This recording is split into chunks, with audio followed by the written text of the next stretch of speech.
प्रथम तर सगळ्यांना जय शिवराय, जय ज्योतिबा आणि जय भीम सगळ्यांना आणि जय संविधान. काय बोलावं मला काही समजत नाहीये, पण आज संविधान दिवस आहे हे सगळ्यांना माहिती आहे.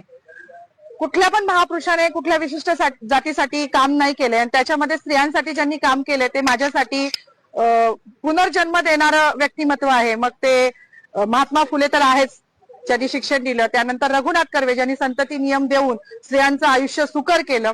आणि तिसरे म्हणजे जे कायमच ज्यांना पिढ्यानपिढ्या त्यांचं ऋण फिटणार नाही असे डॉक्टर बाबासाहेब आंबेडकर, ज्यांनी हिंदू कोड बिल म्हणजे आज मला शोकांतिका आहे की मी जेव्हा जय भीमचा नारा लावला तेव्हा मला पोलीस स्टेशनला घेऊन येणारी जी महिला होती तिला पण म्हटलं, बाई आज तुझी वर्दी घालून मला घेऊन चालली ना पोलीस स्टेशनला, हे पण त्या बाबासाहेबांची कृपा आहे बरं तुझ्यावर.